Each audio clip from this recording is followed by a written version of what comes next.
Pavlovich versus Blaydes. So by now I'm assuming most people have seen the fight and seen Sergei pretty easily beat Curtis Blaydes, and I've already been seeing comments such as Jon Jones' next title contender is here, Jon Jones is not going to face Sergei because he's scared of the power. And typically when you have someone who goes on a win streak like this, especially something where you knock out 5-6 guys in a row by KO, you're going to start seeing comments like that. And justifiably, a lot of people are really high on Pavlovich right now, and they should be. That was a really impressive win against Curtis Blaydes. Curtis Blaydes is a really legit guy, and that was a really good win. I gotta be honest though, even though I'm still high on Pavlovich going into the fight and after this fight, after watching this, I don't think that he would beat Jon Jones. I don't think he would beat Francis Ngannou.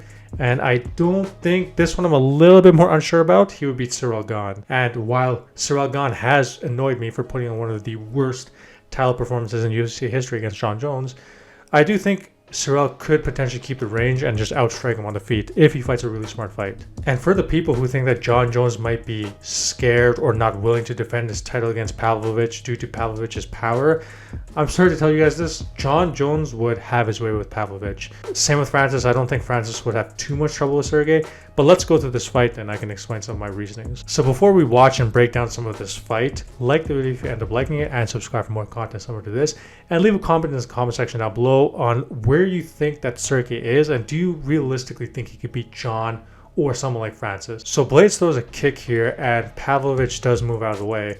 And let me just tell you this, Jon Jones would probably have his way with landing kicks at will against Pavlovich. Curtis Blaydes might not, but Jon Jones would, especially when it comes to the oblique kicks, to keep Sergei at distance and to stop Sergei from just blitzing in with his punches, with that uppercut he likes to throw. Jon Jones wouldn't have too difficult of a time keeping Pavlovich at range via kick. So let's point this out right here. Pavlovich throws a right hand, a wide right hand. Curtis Blaydes blocks it and then counters with a right that lands. He has a bit of a wild style that I can just tell you right now, if Blaydes is countering him like this, what do you think is going to happen when Sergei tries to push forward and blitz on Francis Ngannou? Francis is going to counter him hard.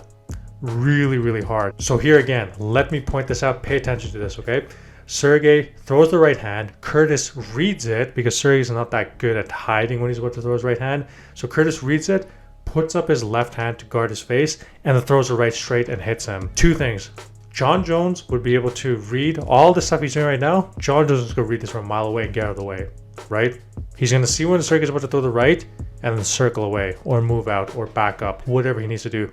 Francis, with his team that he's going to be working with, identify those reads, put up a guard, crash back a right hand, and again, if Blaydes lands this, what do you think is going to happen if Francis lands these type of shots? Every time Sergei throws a punch, he just leaves himself open for a counter. He stands very close within punching range. He doesn't really back out, doesn't put his hands up right away.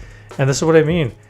His reads are a little bit easy to tell. He's very quick and he hits very hard, but these type of reads, Francis is going to read them and just clean out Sergei. So this uppercut that Sergei has is really good, and he throws it and it's a little bit weird and hard to defend because of the angle it comes at, and he still is able to generate a good amount of power with it. But let me just ask you this.